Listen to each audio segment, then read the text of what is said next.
Hello, everyone. Welcome back to stage two for our final presenter today. The stage two, by the way, is the right stage to be at. If you're at stage one, come see us at stage two, even though you can't hear us right now. I'm your host, Chris Story, the handsome Chris. It's been a pleasure working with all of you guys today. We've got some amazing presenters. Here to close us out on stage two is Tony Wilson. He is the founder of Equip, which provides fractional CFO services to agencies. He's also the host of the Dev Launch podcast. And according to Chris Dubois, the less handsome Chris, he is a wizard with financials. So if you're ready to experience the magic, I'm going to turn it over to him. If you guys have questions, we're going to run them during the presentation this time. We're going to try that. So just put them in the chat. Love to get the feedback. And now I'm going to turn it over to Tony.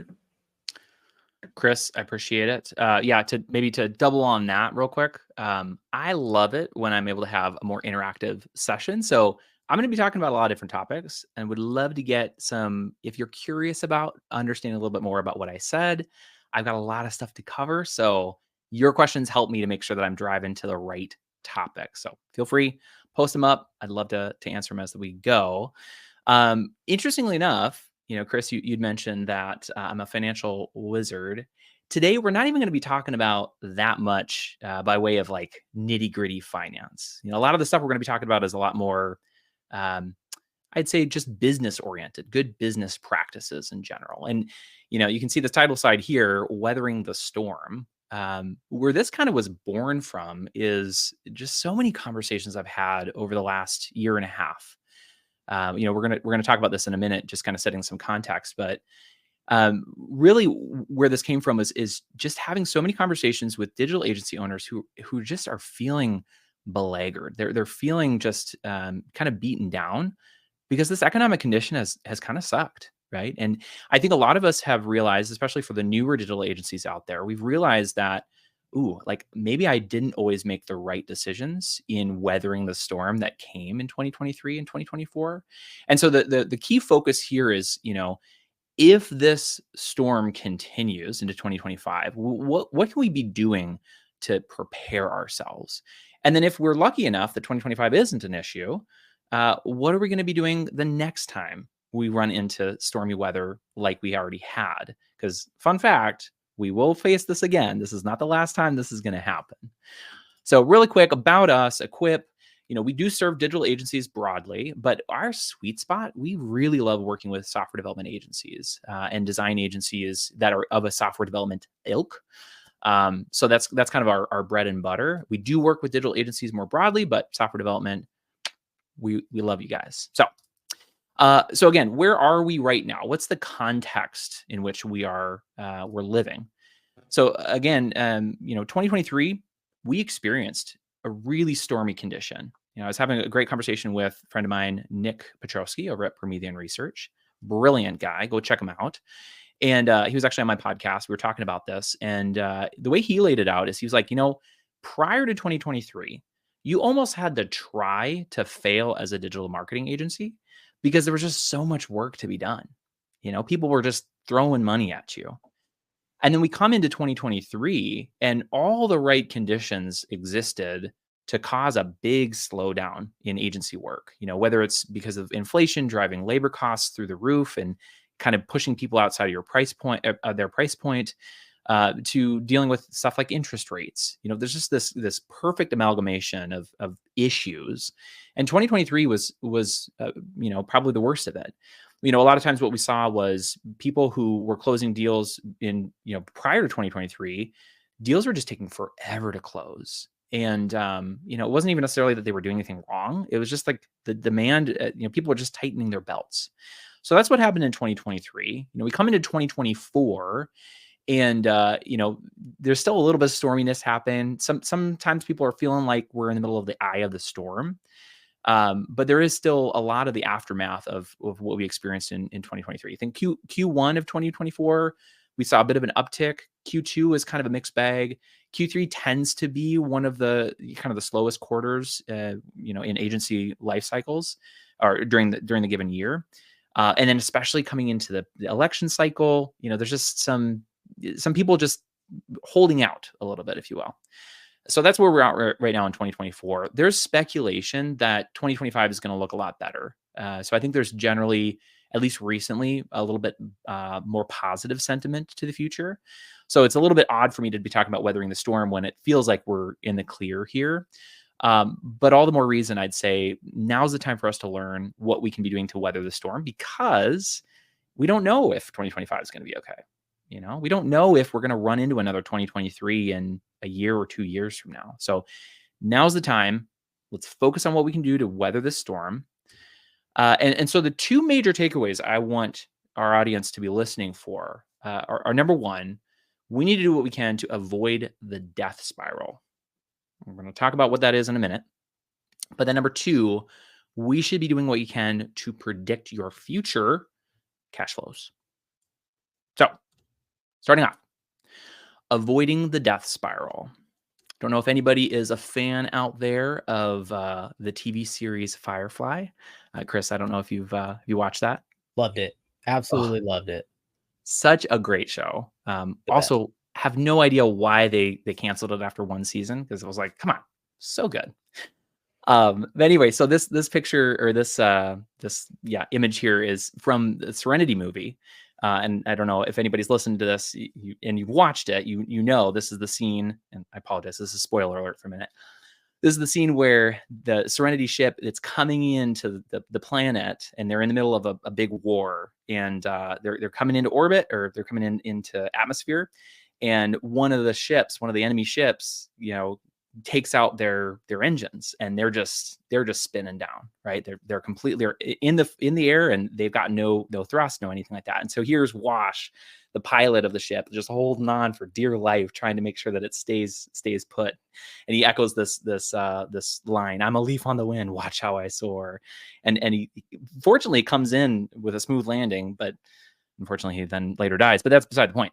But this image of a pilot who is in a chaotic situation, loses his engines. I mean, if that's not 2023 for digital agencies, I don't know what is. Like, that's a perfect picture, right?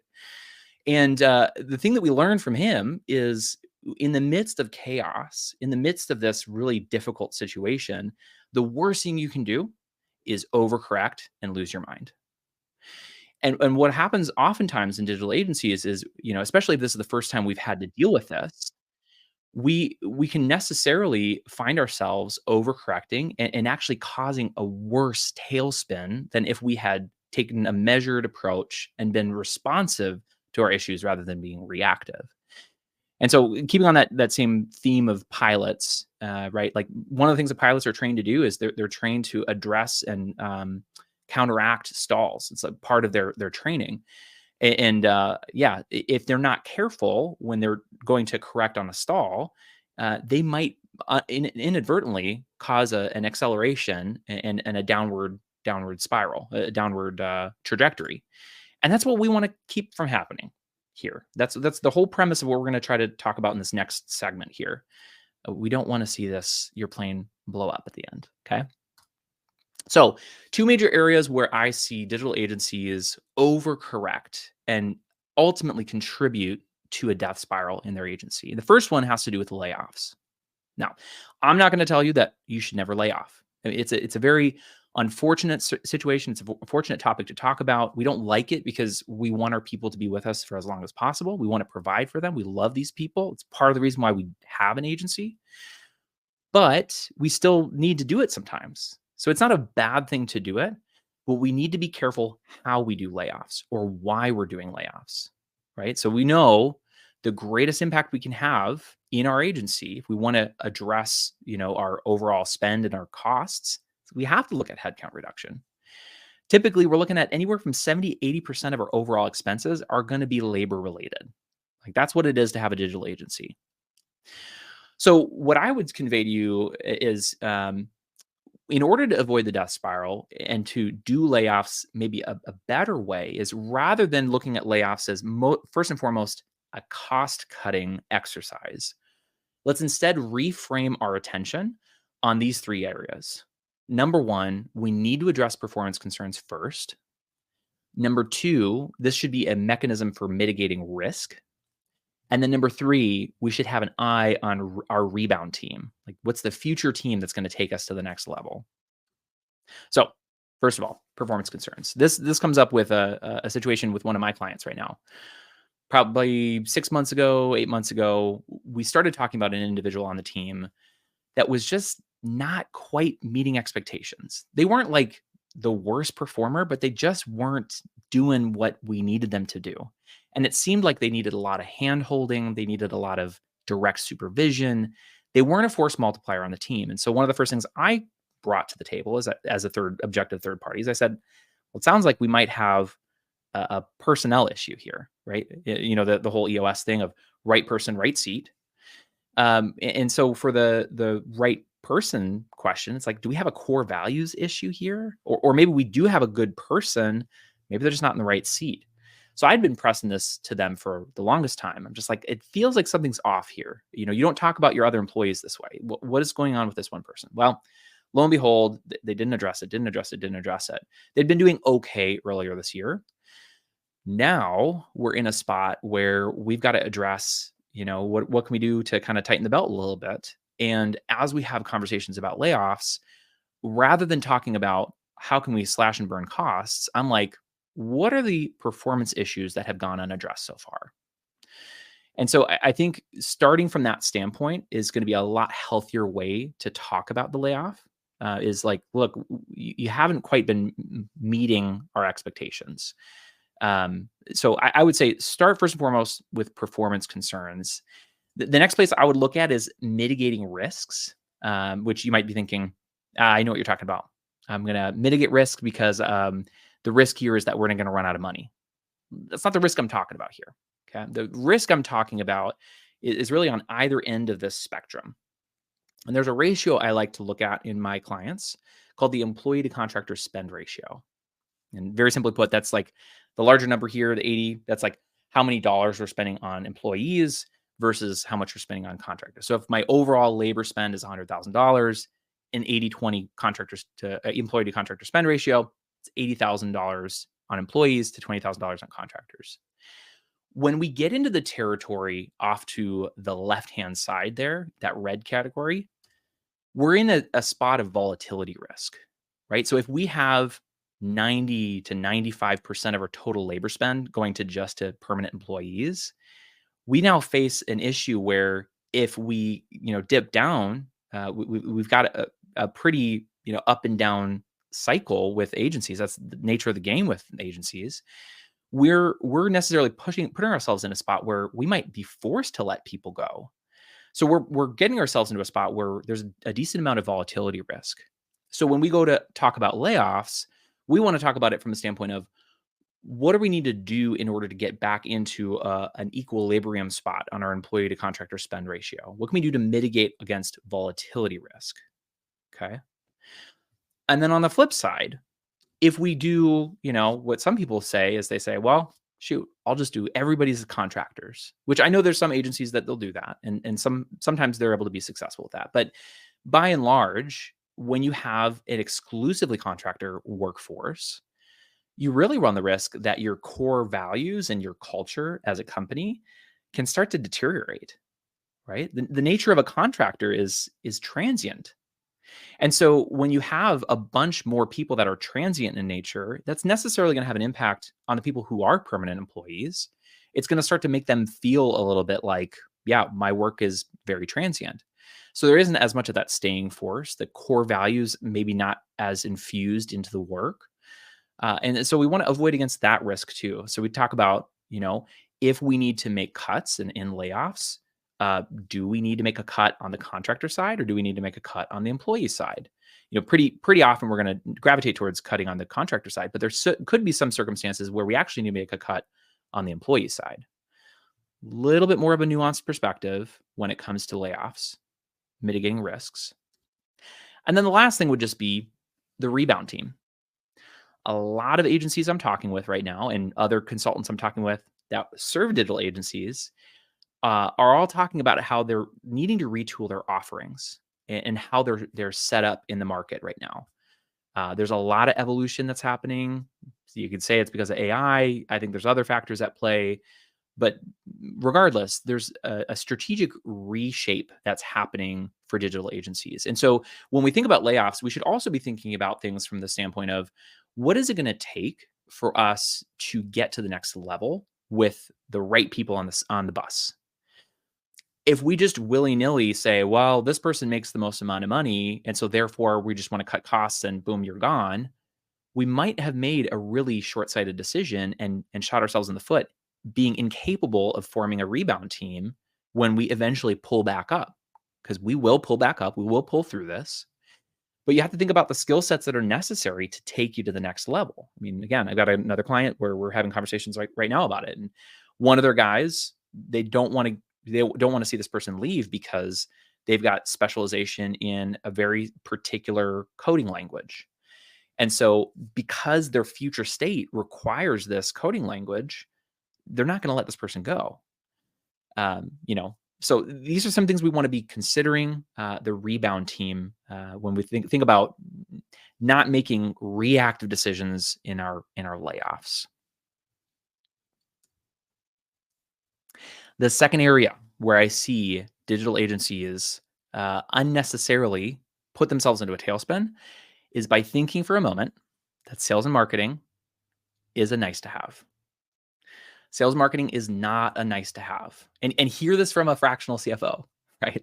I'm not like the CMO here being like, come pay me money. Like I'm saying, look, this is not an area that we can afford to cut. It can feel like that, when you're in a tailspin, when your engines are out, you've got nothing in pipeline. It can feel like, what am I doing posting content? This makes no sense. But this is where we need to make sure that we're taking a measured approach and we're not looking at sales and marketing as a nice to have. It needs to be a must have in our perspective for where we're investing money. I see on average digital agencies spending between 3 to 8% of their net revenues on sales and marketing, which is a far cry from the recommended 15 to 20%. Okay. So, some people are going to look at that number and they're going to be like, there's no way I'm spending that much on an ad campaign or on cold email. That's crazy. I would never spend that much. So I want to maybe just give a little bit of nuance to what these numbers really mean. This is your total budget for sales and marketing as a digital agency. If you want to be pulling out of a tailspin, if you want to be setting yourself up for future growth, talking 6, 9, 12 months down the road, you need to be making those investments today. There might be a spot where you can ratchet that back to 10 to 15%. But certainly if you are in a really rough spot, you got to be shoveling a decent amount of investment in here. And what we learned earlier is about 70 to 80% of all of your costs are going to be labor related. And for this, that's no different, right? So when I say 15 to 20%, I'm like, realistically, what I'm really saying is it's very possible you'll be spending about 12 to 16% of net revenues of just labor costs associated with your sales and marketing. So the CEO is getting on podcast episodes, you're hosting a roundtable, you're going to networking events, you're posting on LinkedIn, all of these different things are sales and marketing related activities, and that time goes somewhere. So those are oftentimes where I see, agency founders need to be spending more of their time. They need to be involved in this. They also need to be involving some of their team, depending on the size of agency that they are. So all that to say, we probably need to be spending a little bit more in sales and marketing than we are right now. And the reason for it is sales and marketing is not a nice to have. So you might be saying to yourself, okay, I'm on board. I'm ready to spend the money. Where do I start? What I have seen works best. Step number 1, get yourself a consultant. And when you're evaluating these consultants, you should ask yourself the question, can they help me do one or both of these things? 1, can they help clarify my ideal client persona? 2, can they help me construct a compelling offer? If we're honest, these are the 2 areas that consistently are overlooked in digital agency marketing strategy. And because of this, I'm like, there's no reason why we shouldn't be focusing our effort and our energy here. I think some of the greatest consultants I know, I mean, Chris Dubois did not put me up to this, but like I love his offering because he's helping people construct compelling offers. Digital agencies construct compelling offers. He's actually talking about this right now on stage one. Not to say go over there right now, but it might behoove you. At least watch the replay at some point.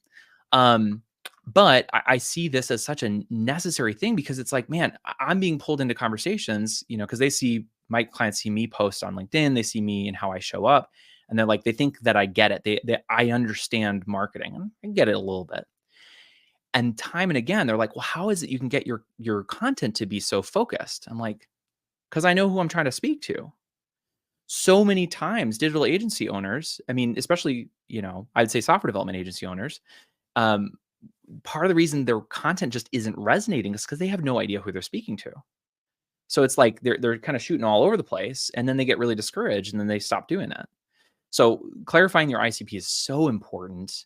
And then also constructing compelling offers is really important too. I think if you have a compelling offer, it'll tend to sell itself.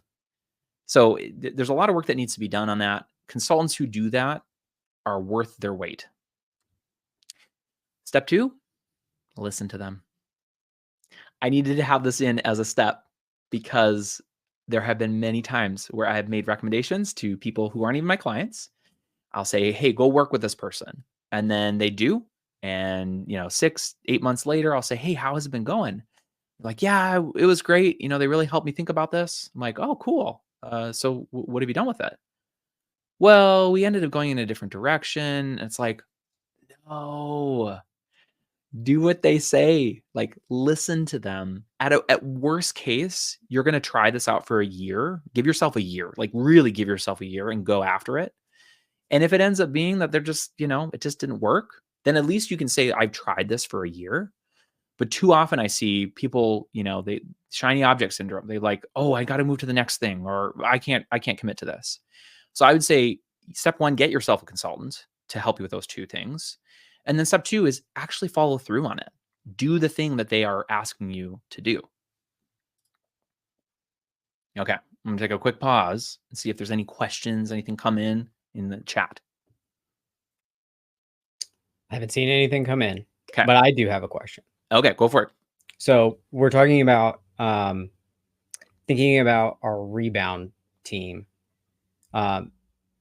Is that something that that seems like something that they could even do in the hiring process to help them not get to the point where they're overstaffed and they have to get to these layoffs. Is that something that you've talked about with your clients as well? Yeah. I think most of the time the trajectory goes, you have a lot of the kind of I think Ryan over at Upsource was talking about this, the OG team. A lot of times you have these people who've been with you from the very beginning. It's not often that you have a ton of new hires.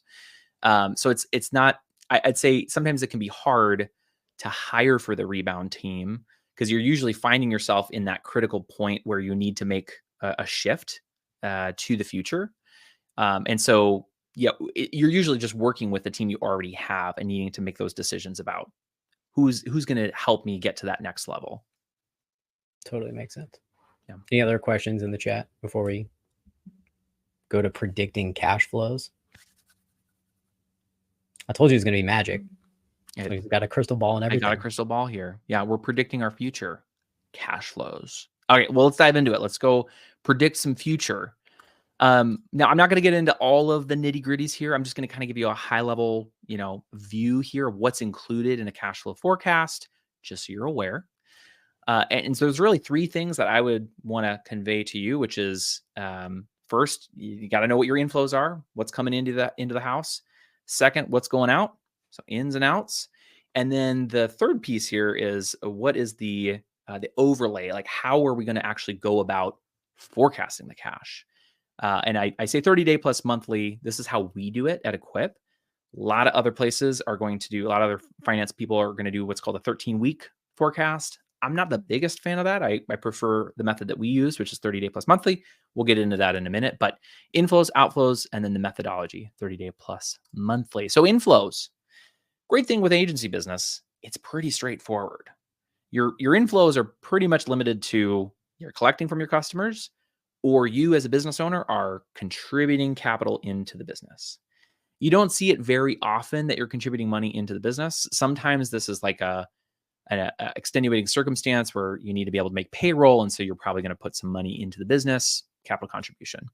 Most of the time, the inflows is customers are paying you, right? We all know what that's about. Not super complicated. On the outflow side, also not very complicated, right? You've got 4 major ways that money is going to be moving out of your bank account. You're either going to be paying payroll, you're going to be paying down your credit card, or you're going to be paying bills, right? And then the fourth one is just like, occasionally, especially S Corp owners out there, maybe some partnerships, you're going to be taking some draws in addition to your payroll, if you have payroll for yourself. But by and large, it's pretty much, limited to this. We don't have many inflows. We don't have many outflows. So the actual modeling of cash flow is not that complicated. Where a lot of people get hung up and why I'm such a fan of the 30-day plus monthly is because if we take the approach of doing a 13-week forecast, it feels a lot more manual to maintain, right? Because we don't know exactly when we're going to invoice that one invoice until we actually have invoiced it. And we'll talk about this in a minute. So yeah, the 30-day plus the 30-day plus monthly versus the 13-week forecast. The reason why I'm such a fan of the 30-day plus monthly is because typically the 30-day time horizon is ideal when it comes to identifying what actual cash flow is going to be on a daily basis. Once you get past 30 days, once you get past the 1 month mark, your assumptions and your projections become a lot less accurate. So we forecast cash on a daily basis for an entire month, and then we switch over to a monthly clip. Versus the 13-week, they're doing it every single week. They're looking at where your cash balances are going to be. The 13-week forecast oftentimes takes a lot of additional manual work, especially once you get past the 30-day mark, because you're running invoices. Well, you're invoicing on a monthly basis. You're not invoicing typically months and months in advance. So it's hard to really know exactly when you're going to be able to receive that cash without knowing your actual invoice balances. So if anybody's interested in learning more about why I'm such a fan of 30-day plus monthly versus 13-week forecast that a lot of other people use, feel free to hit me up. I'm on LinkedIn. Love to have a chat about that. But this is what it looks like in practice. Okay. One of the metrics we came up with in Equip is we call it the days to $0. And it's exactly what it sounds like, which is how many days do you have until your bank account hits 0?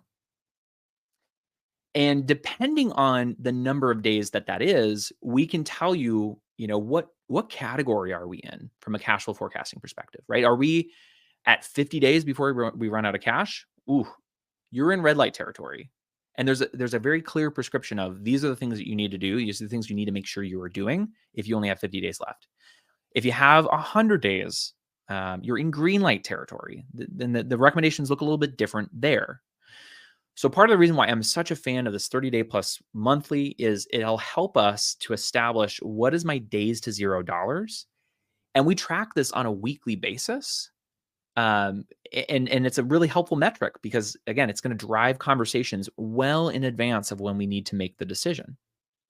If we think back to avoiding the death spiral, a lot of times the reason why we get ourselves into a further death spiral is we're reacting because we don't have enough time to make meaningful decisions.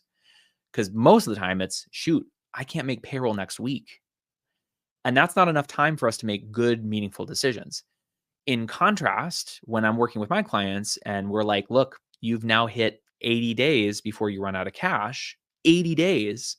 Wow, like 80 days is a much better time horizon to make measured decisions. And so the earlier you can predict that, the more accurate you can predict that, the more likely you are to make better decisions to avoid the death spiral. So again, practically what that looks like, we chart these things out. The blue line here really is like only looking at what's been signed. Like what do we actually have contractually obligated from our customers? And so kind of marking the line here, you can see where we cross 0. Once we hit a bank balance of $0, we can measure that. We can say, okay, from today until that day in the future is 75 days. All right. Well, 75 days comes around. When we're at 75 days, we know that we need to be making decisions like, You need to be applying for a line of credit if you haven't already. You're going to need to start doing some scenario planning for major adjustments in your business, and a whole list of other things. We actually have some prescriptions that we use for our clients.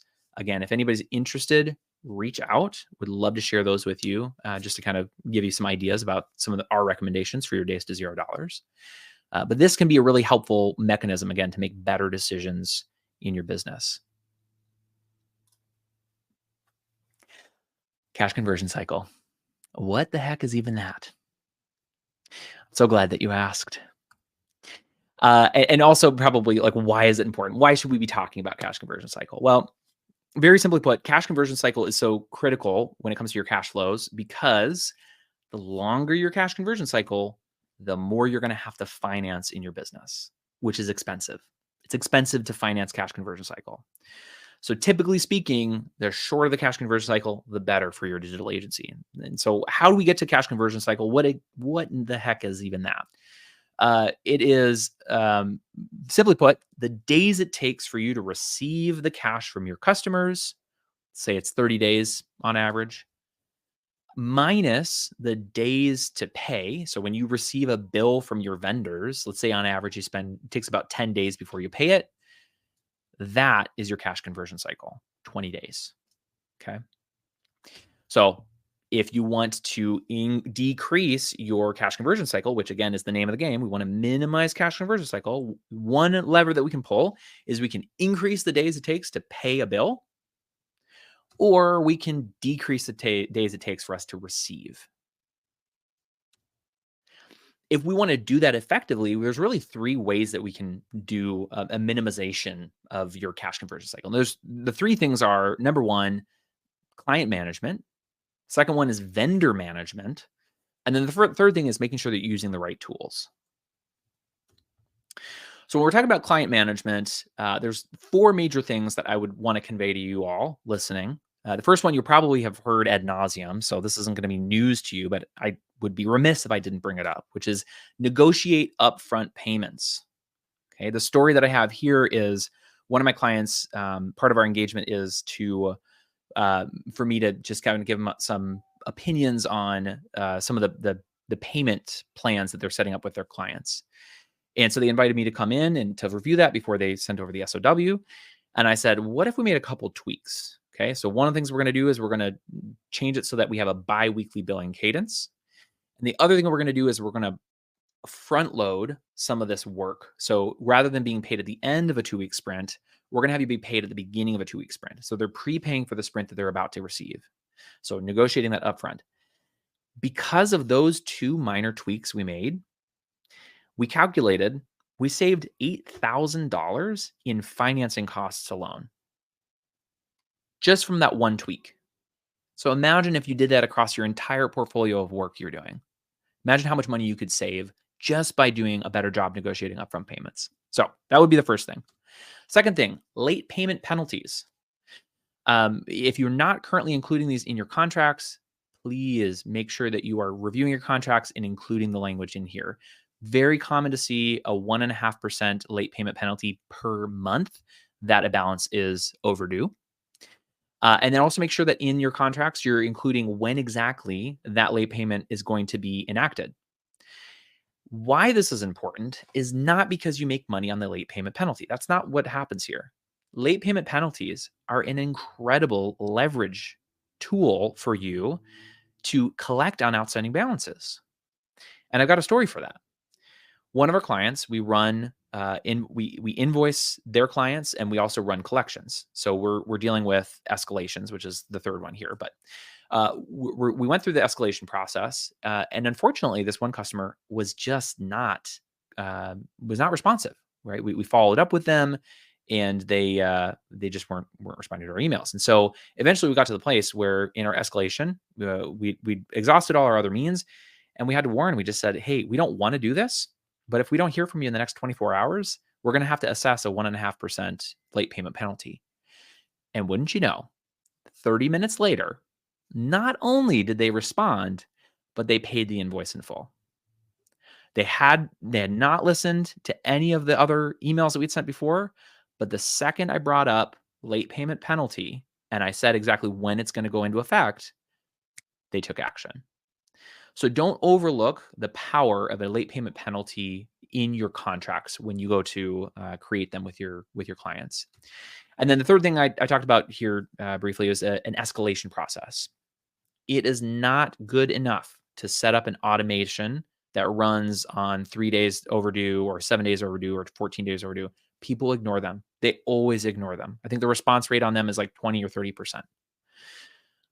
The way that you want to get people to respond and to pay on time is to escalate manually. And so we do it on a weekly cadence. Again, we have a whole policy that we've created. If you are interested, you want to learn more about that, let me know. I'd be happy to share what we have drafted for our clients. And the last one, we don't talk a lot about it. This is probably not going to work if you work primarily with enterprise level clients. But if you're working in the small, medium-sized business space, there's no reason for you to not at least try to negotiate net 15. Okay. Net 30 is somewhat a thing of the past because way back in the day, it took accounting departments and accounts payable departments a long time to process because they were doing it with paper. So net 30 was in part just the process time it took to get payments cut.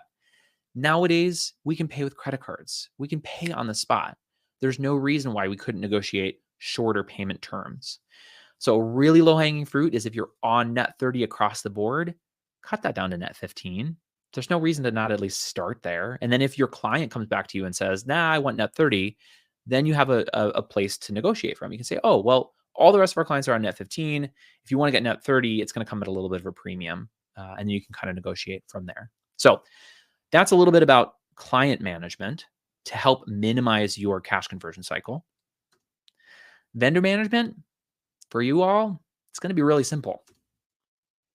Stop paying early, right? And I say this because, I think most of the digital agency owners I speak with are pretty phenomenal people. They're above board and they want their business to be above board. They want to do everything right by everybody they do business with. They want to do right by their customers. They want to do right by their vendors. And so there's necessarily this draw that the second they get an invoice, I'm going to pay it right away. But just like we talked about on our end, like negotiating payment terms, if your vendor has given you 30 days, there's no reason for you to pay it today, except for maybe you just want to get it off your plate and you want to get it done with. So if I were to say anything about vendor management, it would be stop paying these bills early. You're setting yourself up for failure if you do that. And part of the reason you're doing that too is because you don't really have a good bill pay system, which we're going to talk about here in a second, which is making sure you're using the right tools. So using the right tools, 2 categories, invoicing clients and paying vendors. On the invoicing client side, this is probably a tool you've never heard of before. And I've recently implemented it with one of my other clients and it's going really well. We really like the solution, but it's called Alternative Payments. They're a payment processor and they sit and they interact with QuickBooks Online. They provide a custom branded portal for your payments where your clients can go in and they can look at all the open invoices in one simple spot. They can make payments there. They can even set up payment plans. And what's great for you as an owner is if you ever need to get into that spot where you have to push it to collections, Alternative Payments has a collections function built into the platform. Which means actually seeking legal action, which sometimes agencies have to get into that space.